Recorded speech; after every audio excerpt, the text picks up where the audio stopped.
Roman Reigns has returned to Raw. I think this is the 14,792nd time he's done this, but it works because the fans went totally crazy. But actually, I think this one had a bit more oomph than maybe other ones he's done. That's probably not true. That's probably recency bias, but he is essentially getting in Jey Uso's head. He is essentially becoming the old tribal chief who will emotionally manipulate you, likely for his own gain. And I think it's absolutely tremendous. Also, wonderfully, this video is sponsored by NordVPN, so thank you very much to Nord. If you don't know what a VPN is, it essentially reroutes your traffic through a remote server, which means you can be private and protected. It's why I use NordVPN as well, because you can get yourself a virtual location, meaning you're going to benefit from cheaper shopping or cheaper flights or cheaper travel or things like that. However, given that I'm sure you are a wrestling fan, if you would like to benefit from the fact that maybe, just maybe, Netflix is a little bit cheaper than other options in your country, well, you can use NordVPN and you'll be able to watch WWE pay-per-views especially from that virtual location, and you're going to save yourself some money, and you, my friend, are going to get a deal. There may even be other sports or events you can't actually watch in your country, and NordVPN is going to help you out with that too. And can you believe it? Because I have teamed up with Nord, do I have a deal for you? So to get the best discount off your NordVPN plan, make sure you go to nordvpn.com/Simon Miller. That link will give you 4 extra months on the 2-year plan, and of course, there's no risk with Nord's 30-day money-back guarantee. I can promise you it's super easy to use, and there is a link down there in the description you can click to go right to the NordVPN website, so give it a go, especially because, of course, Crown Jewel is happening soon, or you may watch this video afterwards, but it will apply to all WWE pay-per-views, so give it a go, and you may just think to yourself, this is way better. Thank you, NordVPN. Back to the video. But yes, over the last few weeks, what have we seen? Jey Uso, I mean, you can argue turning to the dark side, or maybe just sort of putting himself first, which is something Roman Reigns did to years. The irony, not the right word being, that it was eventually Jey Uso that turned around years and years ago now and said, excuse me, Roman, you shouldn't be doing this, and if he's out, I'm out too, whatever that iconic line was. Whereas now, he has found himself in a bad position. He's lost his world championship. He got murked by everybody. People kept punching him in the face. When Roman Reigns did have a chat with him before he went to film the Street Fighter movie, that's real life, not in kayfabe. He didn't say, listen, I need to go play Akuma, but here's some wise words for you. But essentially, yeah, Roman told him it's all about you. Don't worry about anybody else, including Jimmy Uso. He didn't say that, but it was insinuated or largely hinted at. And Jey Uso took that to heart, and the first person in his crossfires was LA Knight, who he thinks is an absolute goober. So he's been murking him and murking him and murking him. It worked last week, even though, you know, he got help from the Vision, essentially. And this week, Jimmy Uso goes to him and is like, what are you doing, dude? Like, why didn't you help me? Why didn't you help LA Knight? Jey Uso is so damn mad in his cool hat. And he's all like, listen, I'm doing what I had to do. I told you, no more helping. I'm focused on me. You don't understand. I'm paraphrasing. But you don't understand, Jimbo Big Jim, what it's like to be the world champion, so you'll never be on my page, which is a shot. I don't care. But because they still have that brotherly love, they did shake hands before they went out to the main event. Did a terrible job in that match because Bronson Reed and Bron Breakker was about to double crush them. Roman Reigns returns. It was a tornado tag, so there was no DQ. I was laughing. My gosh, do I love wrestling. It's so silly. And of course, eventually, 1, 2, 3. I can't remember who got the pin now. Probably Jay. I don't know why I can't remember that. It doesn't matter though, because the last thing we saw on Raw is Jimmy Uso in the background having a breakdown, trying to be the only good guy on the show, as Roman once again tells Jay, you're doing the right thing. I think he said flub, obviously not flub. Flub everybody else, keep putting yourself first, don't even worry about me, etc., etc. And Jay's there going like, oh my gosh, Emperor Palpatine, and I am Luke Skywalker. Not Luke Skywalker, Anakin Skywalker. Oh my gosh, that was a massive faux pas. I think it's awesome. I think it's awesome in so many levels. 1, we don't know if Jey Uso's going heel. 2, what kind of space does Roman Reigns occupy? I love the fact we're doing this with Roman, because now actually WWE have justified the fact that he never really said sorry. He's not sorry. He's still doing it. We just love him now because he's reached that GOAT status where all of a sudden you get cheered like John Cena, like Randy Orton, and other people of that ilk. But it does work for that massively. But the thing I respect the most, not the right word, but WWE has done this before the Jey Uso entrance had calmed down, before Jey Uso had started losing his steam. That would have happened. It happens to everybody. It's just the nature of life, the nature of wrestling. So for WWE actually have the courage is the stupid word. I don't want to say balls. I've said it now. To have the balls. Shout out to my man Eden, by the way. It was his 18th birthday this weekend. I hope you had a terrific day, my friend, and I'll see you soon.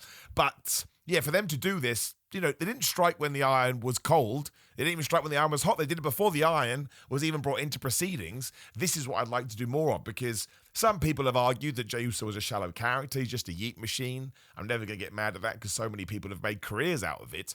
But to give him more of an edge, not Adam Copeland, he went to AEW, to make it intriguing, to make you want to tune in every single week, to see the relationship between Jey and Roman Reigns to come back, to allow us nerds to go, oh my gosh, he's going to become the real tribal chief.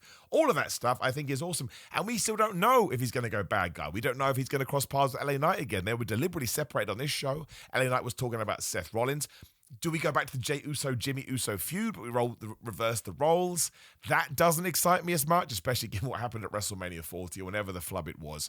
But in terms of week-to-week TV, taking a character like Jey and just adding these things to his character, to his gimmick, to his personality, I think it's working great. And for Roman Reigns to return and really rubber stamp this and be like, you're doing the right thing, bro, and I'm totally behind you, it's a massive thumbs up from me. I'm very excited to see what we can do and where we go with it. It doesn't have to be a heel turn, it doesn't have to be a face turn, it can be shades of grey.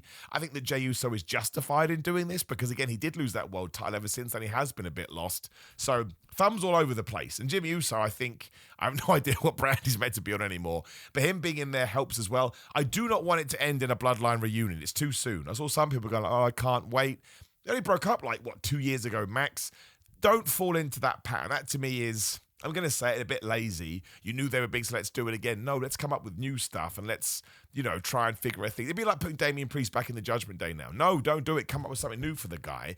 I don't mind leaning on what we did with the Bloodline because it is one of the best stories that WWE has done in modern times. And it's helping Jey. And again, it makes sense. It's not 2 + 2 = potato. So this is just thumbs up all over the place. I really enjoy it, and I was enjoying it anyway. But for Roman Reigns, because the more traditional story, I would guess, but again, Roman Reigns doesn't play this babyface. So once again, WWE's done a great job.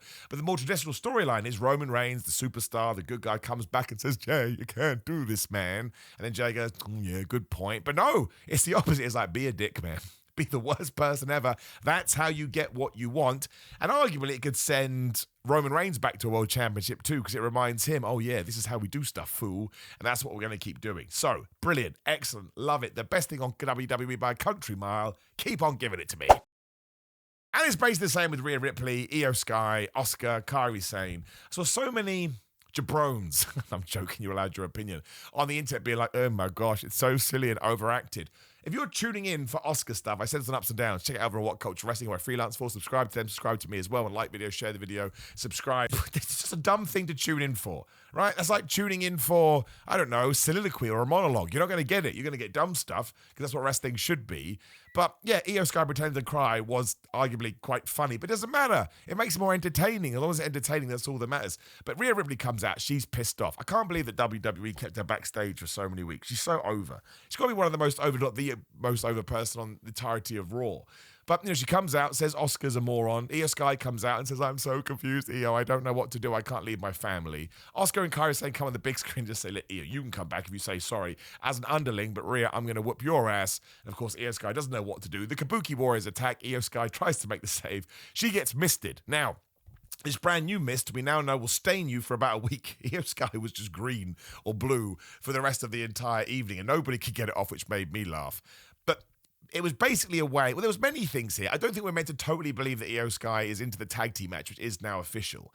Because even though Asuka totally murked her off here, later on when the local medical staff were trying to get this stuff off Io, Kairi Sane came up and said, please come back to the fold. And then she tried to do some emotional manipulating too, because she gave them a picture of them together when they were at, I don't know, a picnic or whatever it was. It's a mean thing to do. I'm going to get, even though I know this is wrong, I don't want to be the only person that's getting abused. So you should be abused with me.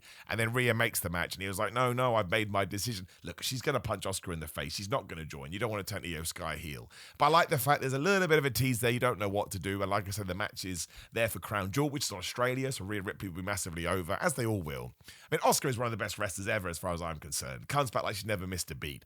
Kairi Sane, as silly as it is playing her role perfectly. Same with Io Sky. Rhea Ripley is just, this super mega star. It's awesome. And it's doubly awesome because it's not for a title. It's all about the story. And the story is good, right? Yes, it's overplayed, but I don't give a flub about that in pro wrestling, as I say it for the 4th time.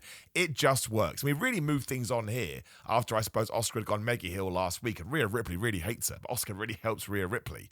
Somehow that should be a world title feud at some point. There's no rush. Let's take our time. But let's do it here for round one, break them off, and then maybe leading into WrestleMania, wherever we do it again. Because I think with the right build, the right promos, the right gravitas, the right importance, and all those crazy words, it could be massive. I mean, Rhea is great. Oscar, genuinely all-time levels. I think Rhea will get there eventually, but just through longevity. Oscar definitely gets the nod. And it's just Kyra and Io playing their roles so damn well, as I say that on repeat too. I just like it, and it's fun. And Oscar's missed it's the new most devastating move in all of sports entertainment because no one can get it off. Just rub and rub and rub.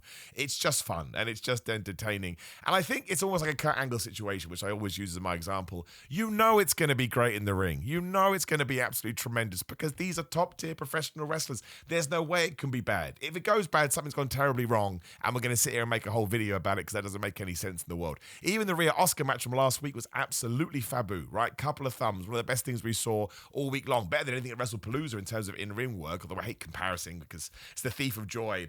But yes, I love it. I really, really do. More stories like this. The Jay stuff is great. This is great. This is what Raw's been missing for ages. All of a sudden, it's back with a bang.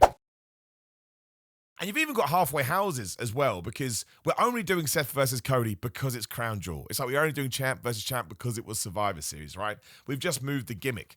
But because Seth Rollins and Cody Rhodes are taking this so seriously, they're making it work. We had an awesome video package here, so if you are brand new to WWE, you can see where it all began, coming back at WrestleMania, the torn pec, and, you know, them treating it like it was a big deal. They also had a promo off in the ring with Seth telling you I've lost 3 matches but to Cody Rhodes. You know, I'm 0-3 in terms of our new record, but I don't care about that because it's about the future and it's about the now, and I'm the champion, he's the champion, and you know, he's the one that ran away. I'm Mr. WWE, try and get rid of that idiot Roman Reigns, get rid of that idiot CM Punk, make Bronson Reed and Bron Breakker, you know, into the future. I can't stand it when he says whoever wins at Crown Jewel will be in control of this injury streak for the next 2 decades. Well, Cody Rhodes won it last year and that didn't happen, but I understand. It's once again, it's gravitas. It's trying to make it importance, and Cody comes out, he throws another sort of, what do you call it, stick in the wheel, because he's all like, wait a minute, why would Bronson Reed and Bron Breakker on SmackDown? Why is Paul Heyman introing Brock Lesnar? Is that you? Are you making those decisions? And Seth said yes, but his eyes were like, I may be lying to you. And he just made it very clear that he has to beat him, and he said that to Paul Heyman later too. I think Seth should win. I think you just come up with whatever you got to do to give it to Seth, especially because, as much as we hate to say it, the World Heavyweight belt is the number 2 belt compared to the WWE title. It's always been that way. There's been no physicality, and it's worked just because these two guys go in, they talk. You know, Seth Rollins even said, and I love this too because you can argue it both ways. You know, WrestleMania 40, you were the lesser of 2 evils. I was just doing what had to be done. You can say that wasn't true at the time and now he's just being a heel and a bit of a child, or maybe it was real. The whole time he's been a massive dickhead. And Cody kind of took that personally too. It really, really, really works. And Cody didn't have pyro during his entrance. He was genuinely surprised. And that made me giggle. Like I say, it's the opposite of, if you're going to do something comedic, you need to buy in 100%, right? Otherwise, it feels a bit silly. It's the same with this. No matter what you've got, if you just buy in as hard as you can, fans will believe it, I think, and that's what they're doing here. And again, the video package that aired earlier was really good. Like, I'd much rather we would have done this at a WrestleMania or a different event, and not just, like we used to have Hell in a Cell, right? Well, things have to be in Hell in a Cell because it's a Hell in a Cell pay-per-view. But WWE still has some of those tropes, and they're lucky they have Seth and Cody Rhodes. Because, I mean, Seth is not even mucking around now. He's still got his dumb clothes on, but it's, you know, it's full-on serious Seth. And Cody Rhodes just being Cody Rhodes, which always works. You know, he understands his job. It is a shame that CM Punk and AJ Lee have vanished off the planet. The only person to talk about them is Maxine Dupree. I get it because they're out of this pay-per-view cycle, but I still think you could mention them. And of course, Becky's program will be with AJ Lee. But why would CM Punk all of a sudden be happy for Seth Rollins to be doing this? He hates Seth Rollins, even more so now, given what happened at WrestlePalooza. It's a shame because WWE would have come up with something in 2024. I don't know why they don't do that stuff anymore. And that rhymes, so it must be true. But moving little sort of pet peeves to one side, Cody and Seth, just watch it. It can't be more than 10 minutes long. And yeah, a lot of it is ridiculous in terms of what they're saying, but they mean it and it has weight to it. And you really do feel like Seth Rollins, the character, is desperate to win this match. Otherwise, he doesn't know what to do, and this whole vision that he's created isn't going to have any sort of power behind it because it's all hot air and it's all smoke. And also, what's the deal with Brock Lesnar? What's the deal with Paul Heyman? That's good as well. So yeah, they did it last week. They did it this week. Cody kind of carried it on in SmackDown. I want to see the match, and given who is in it, well, actually, I'd probably say you'd imagine that Seth Rollins had less chance of winning from a Jeopardy point of view, but I disagree. I think WWE are pushing so hard that it would be catastrophic for the Seth Rollins character if he didn't win. That's where the Jeopardy comes from. Cody Rhodes can take a loss. Nobody actually wins or loses a belt. You can even throw Randy Orton there. Please get to that feud now. It's way overdue. But it was good. I really like it. And in terms of the 3 things to sort of pivot off from Raw, It's top stuff. LA Knight also beat Kofi Kingston, which is important because he lost a lot. There are a couple of matches on here just to get people wins. Like AJ Styles got a win in a tag team match too. Also said he's going to beat up John Cena. Again, that's sort of a back and forth too. Love the fact we're doing a Cena match. Bizarre that AJ Styles is still doing his Dragon Lee thing. You can kind of tell that WWE pulled the John Cena thing out their butt last minute. But hey, I'd rather get it than not. But yeah, LA Knight now is in a strange position. He's not going to feud with the New Day, I do not think. Does he go back to Jey Uso? He mentioned he wanted a world title match against Seth Rollins. Do we do that coming out of Crown Jewel? He does have justification, even though it happens in July. What took you so long? But it'd be a bit weird if he didn't do anything with Jey Uso anymore, but he's always so over, so I don't think you can forget about him. The Dragon Lee AJ Styles match against the brand new Los Americanos, whatever they're called. Rio and Bravo, I think, are their new names. I mean, stands to reason, but that was a lot of fun. There was a lot of fun matches. Like the Bayley-Lyra thing continues to go on. Bayley lost to Raquel Rodriguez after Roxanne Perez poked her in the eye. Then Lyra comes out to make the save. And this week, Bayley's fine with her. Obviously, they're going to do the tag team match and Bayley will turn on Lyra. I just really hope we start treating Lyra with kid gloves. Because even though Lyra said she wasn't going to help, she came out and helped, and that's when Bayley hugged her. By this point, I think you can mug her off and we'll all be on your side, Lyra Valkyria. She cost you the IC title. She's been an idiot to you 2 weeks in a row. 3 weeks, more than that. Been going on for ages. It's very similar to the Io Sky Rhea Ripley stuff. It's so silly. It's so over the top that I just get a kick out of it. So I don't mind it at all. And Bayley is playing that character as if it's like, I mean, it's a good way, child's television show. It's so damn ridiculous. We need to protect Lyra, maybe. Just a little bit. It's a shame what happened to the tag team titles. They just don't exist anymore. And I really hope that Finn Balor and JD McDonough get something. We need to merge the belts and just have them go around all the brands again like we do with the women's ones. However, speaking of the Judgment Day, there was something I really liked. Because Rusev versus Dominic Mysterio was good. JD and Finn abandoned him to get their point across, so, we should lean into that soon. Rusev only lost because Dominic pulled his dad's Eddie Guerrero trick and booted him right in the balls after pretending to be hit with the title. And he used a surprise roll-up, and the fans cheered him. Nothing wrong with that. Dominic Mysterio is an absolute hero. I think WWE could probably be doing more with him, although he is the AAA mega champion and the IC champion. Nothing wrong with being a double champ. But just the IC belt in general, I think you could do something with, especially because in one of the adverts, I don't know whether you saw this, it was Penta again. We've done that. We've done the shapes. Why are we going back to the shapes? We did Penta, we did Octagon, unless it's going to come out as rectangle. The IC belt needs more feuds. It was better with Gunther in that sense. It just needs more focus on it. But it was a fun match. I like the way they got out of it. I still think that Sheamus should win it eventually from Rusev, who should get it from Dom. But it was a good match, and it was a fun match. It was the first thing that we saw after the opening promo, so I guess that gave it a bit more importance because it was a title match. I don't think I'm forgetting anything else, apart from Becky Lynch. Becky Lynch and Maxine Dupree are probably going to have a match because Becky punched both of them in the face, her and Tozawa. Again, she's just waiting for AJ Lee to come back, which will be post-Crown Jewel. Go back to my points earlier. Did I forget anything else? I don't think I did. If I did, again, you can check out Ups and Downs. But a good episode of Raw. Not blow away, not all time, oh my gosh, I got to write home about this. But good angles, smart stuff. Even LA Knight, that doesn't really necessarily have a direction, is getting wins and hopefully is going to be tied into something soon. So we're almost like stacking up the dominoes, stacking up the debts, getting the cards ready to pull the trigger as and when. I just know I enjoyed it. And I know it went way quicker than usual. And those three big storylines, I think, really hit their mark. And listen, again, Roman Reigns coming back sends people absolutely crazy. And it had a purpose this time, too, to help his cousins, to help the former bloodline, but also to remind Jay, if you want to be a dickhead, you absolutely can. So it feels way better than Raw from 6 weeks, 2 months ago, where I felt it felt just sort of padded out and a bit laboured. Now it doesn't. Everything feels very, very succinct. I think a lot of it is just because we're giving stories to people, which is something that Becky Lynch has talked about a lot. It doesn't have to always be about the title. You can do more here. And let's not forget that AJ's got to come back. CM Punk's got to come back. What's his face got to come back? Gunther at some point. Obviously, he's a major star. Maybe he did something with Brock Lesnar, I don't know. Not 100% sure I want to see that. Brock's just going to squash him because I'm so bored of all of that.